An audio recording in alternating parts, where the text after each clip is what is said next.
Well, hello there. So let's keep going with our mesh current method examples and take a look at some a little more complicated problems. So remember, our steps for the mesh current method are to identify all the meshes and write down the mesh currents in each loop. And for each loop, we apply Kirchhoffs voltage law to that mesh and Ohm's law on the resistors. Then we solve the system of equations. Remember that voltage sources are fine. They don't really change it because it's Kirchhoffs voltage law and the voltages are given. Current sources are either easy or hard. If there's just a current source in one mesh, it makes it easier, as we'll see in these examples. And if the current source is in part of two meshes, then we have to do a super mesh, and that'll be the next lecture. Here's our first example. We've got this circuit with a 12-volt voltage source, a 3-amp current source, and two resistors. So we're going to do mesh analysis to solve this circuit. So the first one is to find all the meshes. So often this is done on our homework problems, but here we're looking for the open windows. So here's a window, here's a window. So two meshes, mesh 1 and mesh 2, and we can define them in the clockwise direction and label the voltages. So here's our step 1 completed. We've labeled the I1 mesh, we've labeled the I2 mesh, and we've labeled voltages over each resistor. So this 4 ohm resistor we're calling V1, and this 4 ohm resistor we're calling V3. So now we go for each mesh and do Kirchhoffs voltage law and Ohm's law and come up with the equation for that mesh. So here is our mesh 1, and if we start at the corner here, we get a negative 12 volts plus V1 plus V3 equals 0. So we've gone all the way around. And here's our Kirchhoffs voltage law equation. Then we do Ohm's law according to the Ohm's law sign convention here, where if the current is going from plus to minus, then V equals IR. So up on the V1 resistor here, I1 is going from plus to minus, so V1 equals 4 times I1. V3 has got two mesh currents touching it, so I1 is the one going from plus to minus, I2 is going from minus to plus, so V3 is 4 I1 minus I2. Combine all these together and we get our first mesh equation right here. The I2 mesh is simple, and you might actually do this up in the beginning when we're defining our mesh currents. Because of the 3-amp current source here, this current source makes it so there's always 3 amps going through this branch, and because it's the only branch in this loop that's not shared by any other meshes, I2 has to be 3 amps. So here is an example of when the current source makes our life easier. So I2 equals 3. That's our equation for the second mesh. We don't have to do Kirchhoffs voltage law.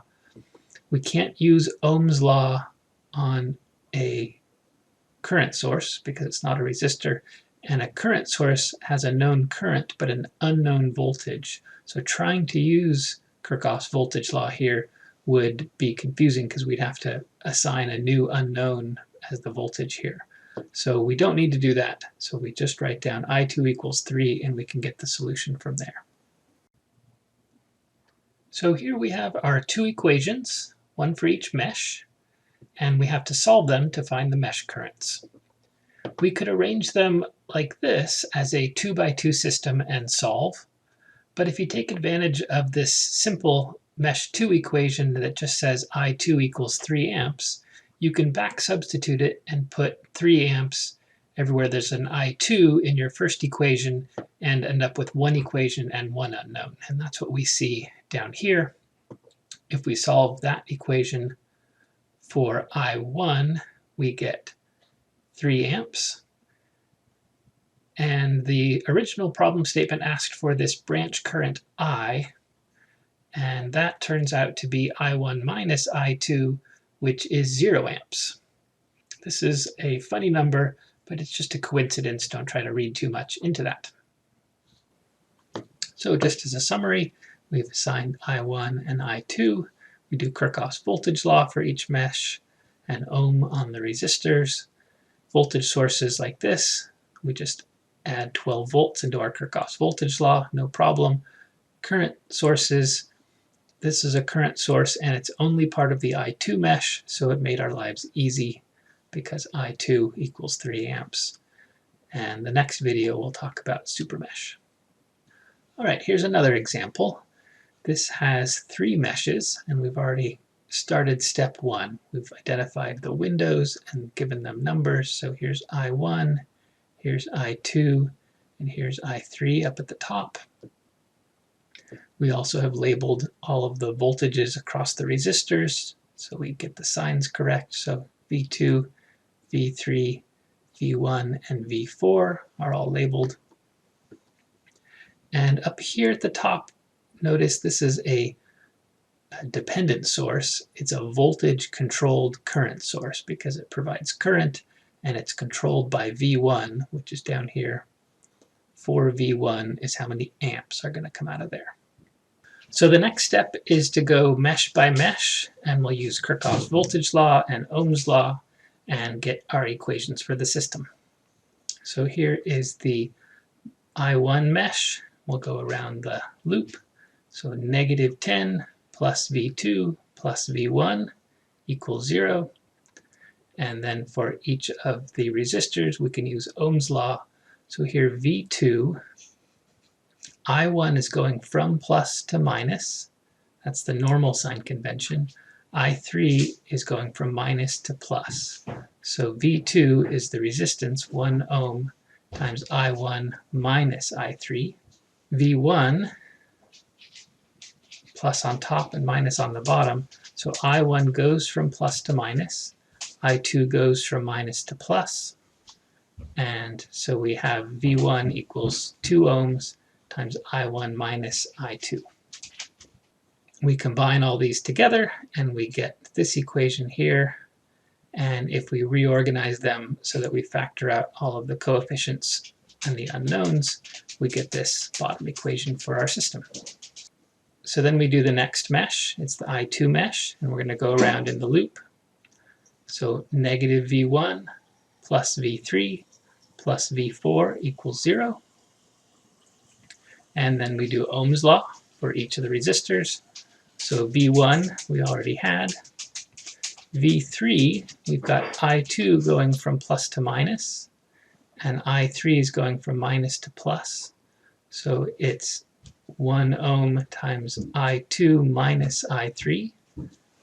And V4, we've got I2 coming from plus to minus, so V4 is 3 ohms times I2.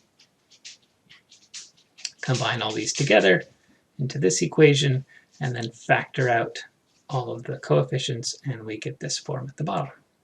Okay, so the mesh 3 is an easy one because we have a current source in mesh 3 and it's not part of any other mesh. So here the current source makes it easy. We don't want to do Kirchhoffs voltage law because we don't know the voltage across a current source. So you actually might want to start with this when you see these, because I3 is just Ix, which is 4 times V1. So the current source makes it easy. Because it's the dependent kind of current source, we need an equation, but we'll get that towards the end. If it was a constant, we'd just say I3 equals 20 or whatever it was. Okay, so now we've got our 3 mesh equations. We can't quite solve because we have V1 in our system and we just have I1, I2, and I3 as the unknowns that we want. So we can look back in our Ohm's law calculations and find that V1 is 2 times I1 minus I2. And so if we put 2 I1 minus I2 up here for V1, we can get a system to solve.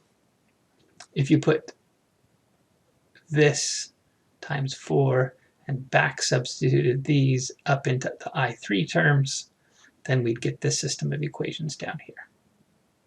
So you can solve it as a 3 by 3 or combine some and reduce the number of equations, however you want to do it. And we get these answers. I1 of negative 14 amps, which means it's really going this way. I2 is negative 10 amps, which means it's really flowing this way. I3 is the same as Ix, and that's 4V1 here. And so we can write it down using the 2 times the 4 times the 2 times I1 minus I2, negative 32 amps. So also going this way. So again, I mentioned the mesh equations have a pattern that you can look for. It's not 100% reliable because it's easy to mess up the voltage source signs, the plus and minus on this. But when you're writing your equations, notice here we have 3 mesh equations. The first 2 were done with Kirchhoffs voltage law, and that's where this pattern comes up. So the mesh 1, the I1 mesh, the I1 terms are positive and the I2 and I3 terms are negative. For the I2 mesh, the I2 terms are positive and the I1 and I3 terms are negative. So you tend to see that pattern because of the way the meshes oppose each other on each side of an element. But if you write them that way, you have to really be careful about getting this 10 with the correct sign, and that you have to get from doing Kirchhoffs voltage law. So I like to start with Kirchhoffs voltage law, then do Ohm's law, and then do the algebra. It's much harder to make mistakes that way, but it's good to check the pattern. All right, so that was enough of these examples. We'll do some more examples using the super mesh in the next lecture.